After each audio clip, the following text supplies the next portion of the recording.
Ymedia Group, the fastest growing media group in North America. And welcome to Ymedia Newsroom. I'm Ramona Singh, and we have a great show for you today as we bring you the latest international, national, and local headlines shaping our world. Well, today we begin with the latest development in the United States, Israel, and Iran conflict. Diplomacy hangs in the balance as tension remains high across the Middle East. Peace talks appear stalled, and new clashes are reported in Lebanon as things escalate there. And we're watching that very closely. Meanwhile, a rare bipartisan vote in Washington has delivered a political shockwave. If you believe it, the U.S. House has moved to limit President Trump's war powers over Iran, promoting and prompting a sharp response from the president himself, saying that they are not being patriotic. We're going to cover the details for you. And back here at home, Prime Minister Mark Carney unveiled Canada's ambitious AI strategy, promising thousands of jobs and billions of dollars in investment. Critics, however, are saying that whether Ottawa is moving too quickly without adequate safeguards and whether Canadians are prepared for the economic and workforce disruptions that AI may bring with itself. And also to examine why some economists may say that high immigration helped mask deeper weaknesses in Canada's economy. That is the latest update when we've first heard that Canada is in a technical recession and what could have been behind it. We're going to go into those details. And on another story is that we're going to cover in terms of what Ontario's doing as it's launched a major crackdown on ticket scalping ahead of FIFA World Cup and what it means for scalpers and the big fine that is attached to it. All this and much more on today's Ymedia Newsroom. So starting with the top news that we've been watching for, almost now 2.5 months, well, leading to almost 3 months, is this entire conflict with the US, Israel, and Iran, which has affected GCC countries as of late, Kuwait, as you saw, and Lebanon. And so the US brokered a ceasefire between Israel and Lebanon and is facing major obstacles only days after it was announced, while the government of Israel and Lebanon have agreed technically to a framework that would see Lebanese military take control of parts of southern Lebanon and reduce Hezbollah's presence. Hezbollah themselves are saying that it's not part of the negotiations, and because it's not at the table, it rejects the deal. And the fighting and airstrikes and cross-border attacks have continued, raising doubt about whether the ceasefire could hold. The biggest challenge here is that whether the three key players have different goals. You have Israel that wants Hezbollah pushed back and disarmed. You have Lebanon that wants a ceasefire and of all hostilities and restoration of its sovereignty.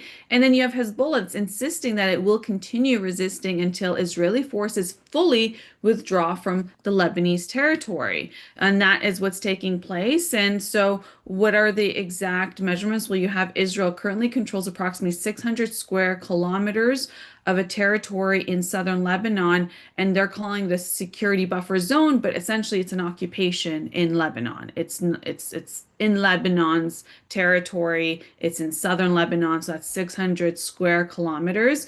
More than 3,500 people have been killed so far in Lebanon during this conflict, and approximately 1.2 million people have been displaced, having to leave their homes in southern Lebanon because of the occupation that's been taking place. And the hostilities and the attacks and the bombing. So you have, over 1.2 million people homeless right now in Lebanon, having to flee their own homes. And so now this original U.S. brokered ceasefire was announced. If you remember back in April, it was supposed to be a 10-day truce, and then repeated violations from both sides of Hezbollah and Israel just undermined the entire truce. But now you have Israel and Lebanon that are scheduled to resume negotiations during the last week of June, of the month of June, on June 22nd, in an effort to reach broader settlement. So now the ceasefire's biggest weakness is that it was negotiated between governments, while the main fighting force on the Lebanese side, you have Hezbollah, which is fighting to push out the Israelis out of Lebanon, was not part of the agreement. And to that, if Hezbollah is not going to agree to the ceasefire, then the Lebanese government is not able to do anything about it. So therefore, it's a ceasefire in terms of an idea, but the practicality of it is what we're seeing play out, the reality of it continuing. And Israel wants security guarantees before withdrawing. They're saying Hezbollah wants withdrawals before ending its military operation. Lebanon's government is caught in this middle of trying to regain authority over its territory where Hezbollah remains influential and also regain its territory over where the Israeli soldiers are. So Lebanon is in a place where it's having to deal with war, and the Lebanese people have been, under duress in this war situation, and many displaced. So this tension is ongoing, and this of course affects the peace deal with Iran in terms of getting to a place. You have what this looks like is, we announced yesterday that Kuwait airport was struck by Iranian forces, and it killed one person and it injured over 60 people. So you have this standoff between Iran and US, and that happened after US targeted Iran. And so in the ceasefire situation, you still have escalations that are happening with US and Iran, and the fallout of that is in GCC countries, and in this case, it's in Kuwait. So it's continuously changing, and there is no peace deal yet. This war, this conflict, I mean, let's call it a war, we've entered into day 96. So the 100-day mark is right around the corner. And because of this recent escalation, well, you had the US House essentially say, hey, Trump said there wasn't an escalation. We're in a ceasefire, so he didn't need permission from Congress. And because of this recent escalation that took place, now Congress is getting involved, right? So the initial attack started with US and Israel on February 28th. If you recall, that was when Ayatollah Khamenei was killed, as well as high-ranking officials in the Iranian regime. That essentially launched a 30-day war, actually 40-day war that continued, which we've never seen before, with the escalations and many GCC countries being attacked in response, as well as Israel. And then at the same time, early March, you had the Israeli forces go into southern Lebanon because they said it's a buffer zone because of the Hezbollah attacks.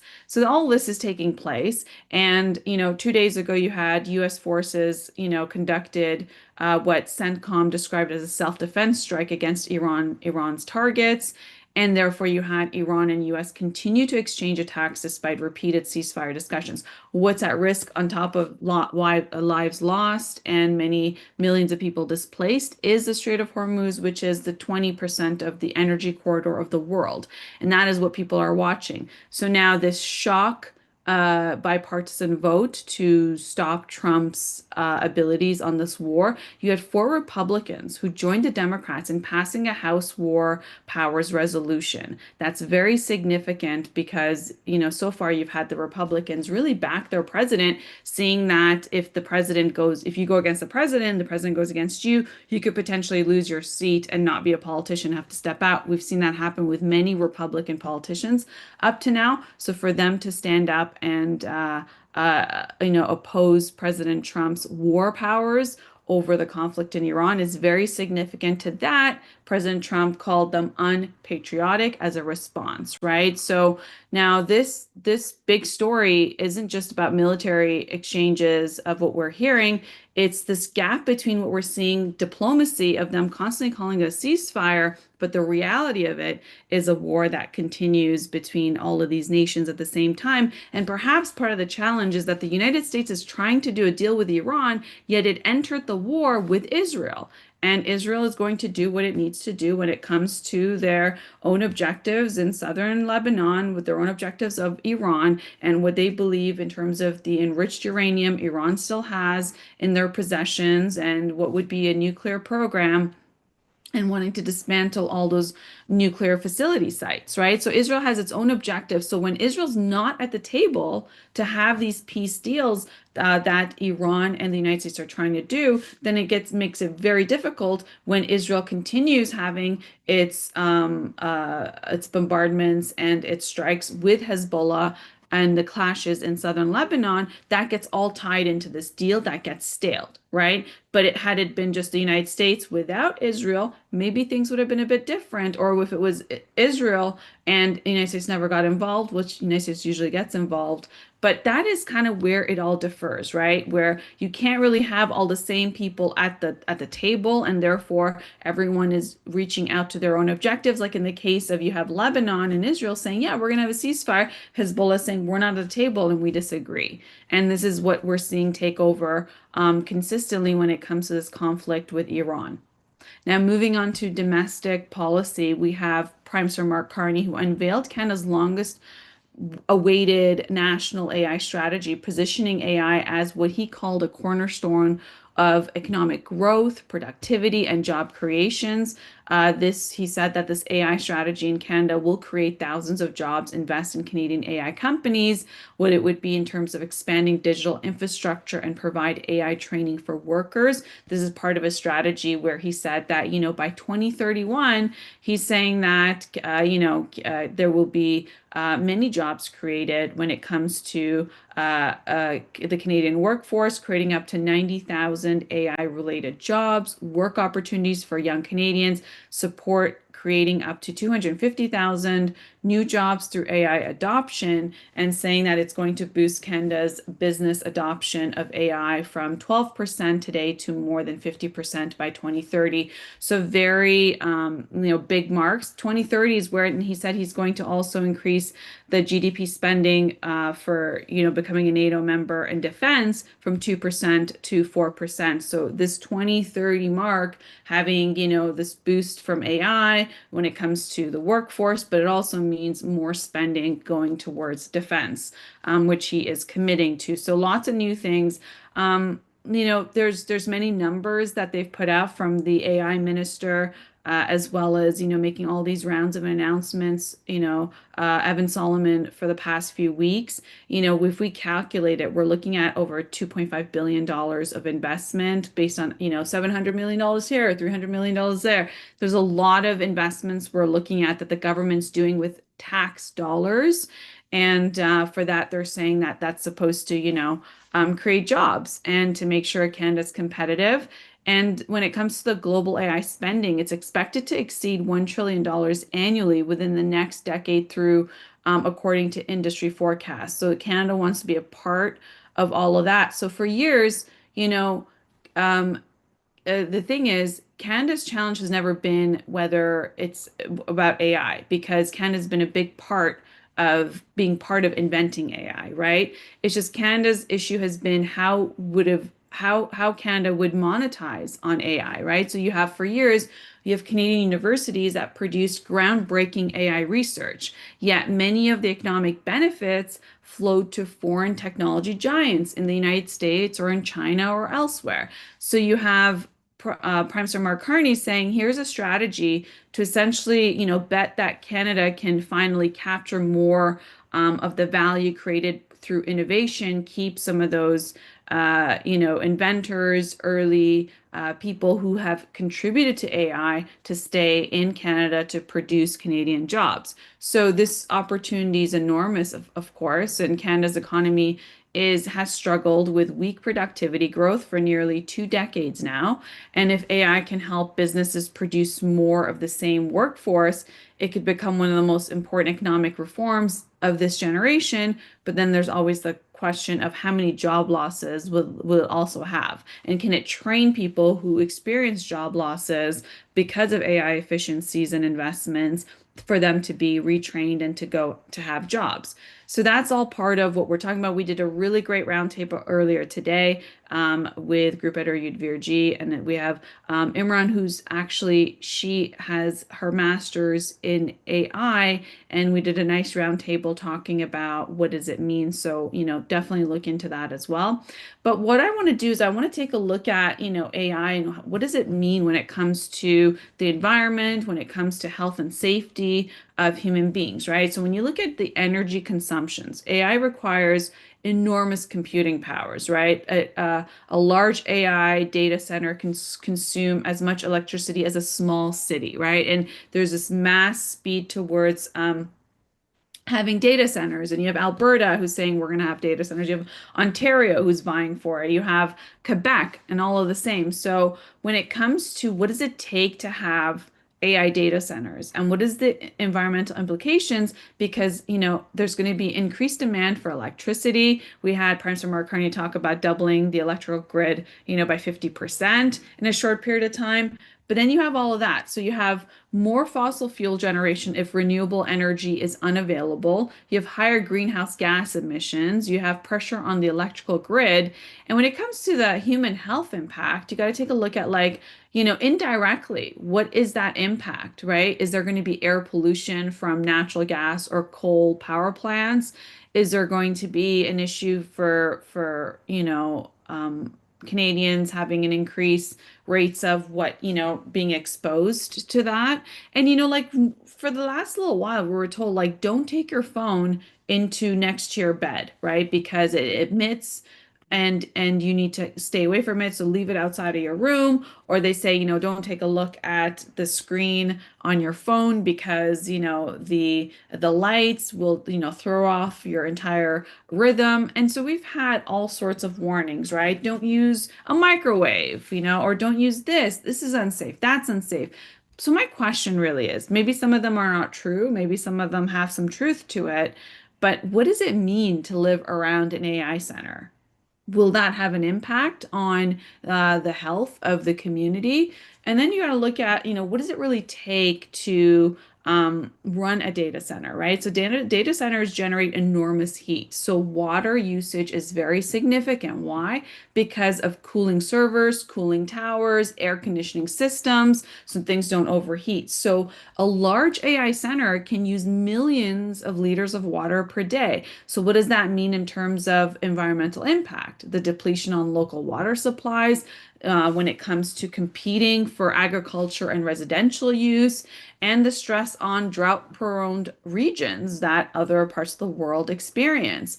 So this is very significant in terms of what does it mean to have massive data centers all over the place? And then there's a question of the electronic waste, right? We know that AI hardware becomes obsolete very quickly as technology moves. So when you have components of GPUs, servers, semiconductors, batteries, and cooling systems, is that going to go to the trash yard?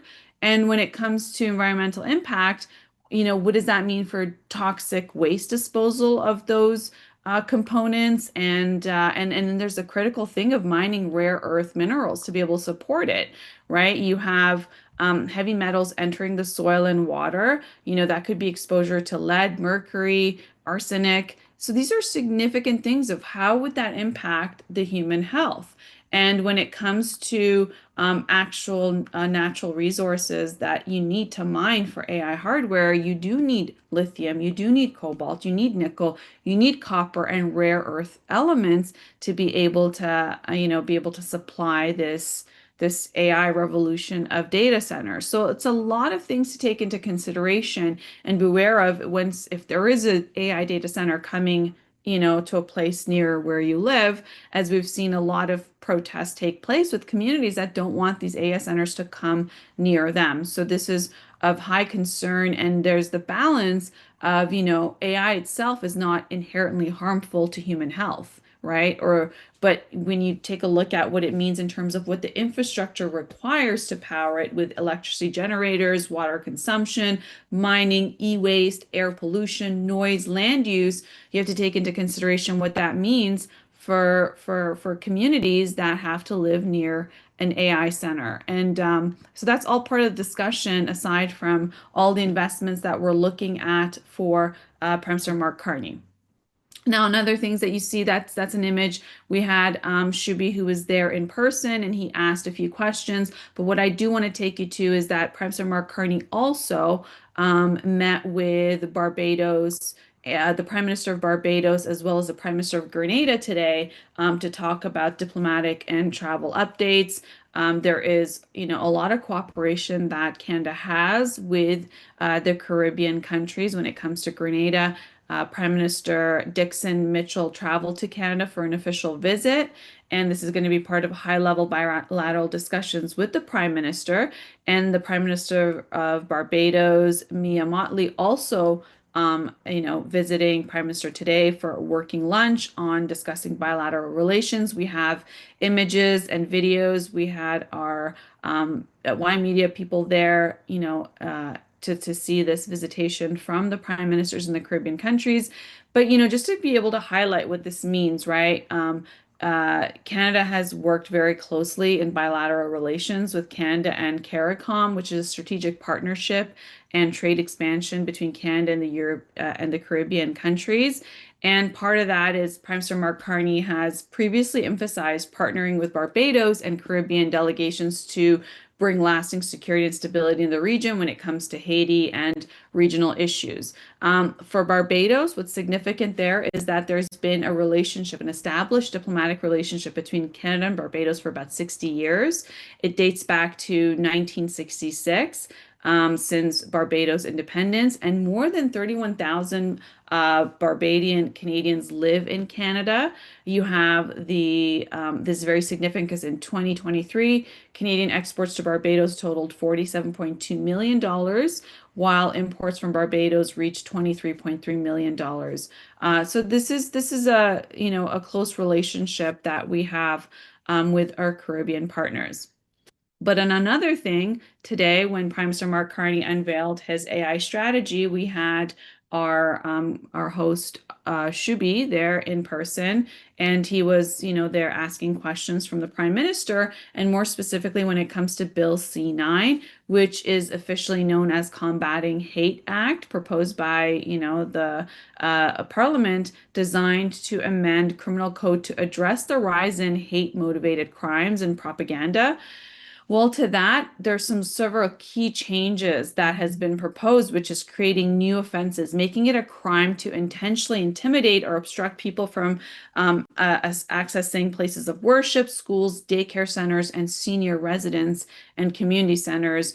Banning all hate symbols, which would be prohibiting the willful public display of symbols associated with terrorist entities, recognizing hate groups, like, for example, Nazi swastikas, right? And what would be for, all of that. And then you have the terms of defining hate. What's been added under this new statutory is adding a statutory definition of hatred to the criminal code, establishing as an intense emotional associated with vilification and detestation, moving beyond mere disdain. Very significant terms there. And specific hate crime offenses, which is establishing a standalone hate crime offense to establish harsher penalties for any act motivated by hatred based on race, religion, sexual orientation, disability, or other protected characteristics. So the prosecution changes here are to remove the requirements that the Attorney General must consent before laying hate propaganda charges. So now, why has this been controversial? Right? This has been controversial because this bill is strongly backed by victims and human rights advocates, sure, on some of these things, right? But it's also sparked a very significant debate because critics are saying that, like civil liberties organizations and labor groups are saying that they're arguing that this legislation has very broad language and it could be used to criminalize maybe peaceful protests. Right? What are protests for? They're protesting something, right? That would be peaceful. As Canadians, we have the right to a peaceful protest. And then there's also some criticism that will it erode freedom of expression? Should I be entitled to my beliefs and be able to express it? Is that not a fundamental human right as long as it doesn't have, hate crime associated to it? And what would be disproportionately, it would affect some of these communities, right? So, like, for example, you have faith-based organizations or some advocacy groups that are concerned and have expressed their concerns over these amendments, saying that remove or the alter of the good faith is in religious defense regarding hate propaganda could really put you in a hot seat, right? So you have this situation where you have Bill C9, where it's trying to solve a problem that we've seen, right? We've seen an uptick of some criminalization against certain minority groups, right? So Canada has seen a sharp rise in hate crimes, anti-Semitic incidents, attacks on places of worship, intimidation targeting certain religious or cultural communities, but creating stronger protections for people, right, who can get access to whether it's a mosque or a synagogue, church or school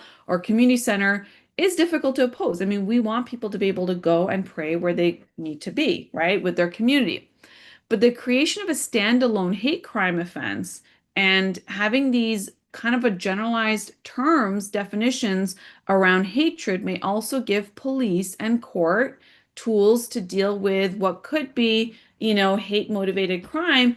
But the issue here is that some of these parts of the bill move into the territory of touching fundamental freedoms, right? The Canadian Charter of Rights and Freedoms gives you the ability to have peaceful protest. It gives you the ability to, have freedom of expression, freedom of thought, freedom of speech, freedom of, of religious expression. It gives you those rights. So now civil liberties organizations are saying, what does this mean, right? When it comes to portions of this legislation that could unintendedly have consequences for free expression, peaceful protest and religious speech, right? So what's good is it's going to protect places of worship. We need that. We need people to feel safe when they go to a place of worship. It can target intimidation and hate motivated violence. Of course, we want people to be safe. It's going to ban public display of certain hate symbols. Yeah, we don't need to see, a swastika on a wall being sprayed. It's going to recognize hate crimes that are, that deserve penalties, that is to target specific groups of people. But then you have the concerns of removing the Attorney General's approval required could make the prosecution easier and may reduce very important safeguards of what is hate speech or or intimidation and what is just freedom of expression.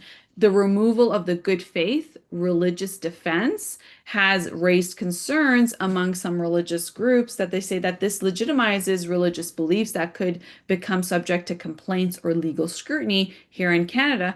And critics fear that broad language around intimidation or obstruction could potentially be used against peaceful protests in some of these circumstances. So what do we want? In a democracy, of course, we want to be able to do two things at the same time. One being that we want to protect people from hate, threat, intimidation, and violence. The second thing is we also want to be able to have, peaceful protests, to protect our freedom of speech, freedom of religion, and to be able to have those expressions as I do on this many, many times. I tell you how I feel about certain things. So the strongest version of Bill C9 could aggressively target actual hate crime and intimidation while including clear safeguards and ensuring Canadians cannot be prosecuted simply for expressing maybe unpopular opinion, maybe opinion that, may upset or offend some people, that they think is very unpopular, or maybe it means engaging in a peaceful protest outside of a concert, for example, which, it's or outside of the legislature or outside of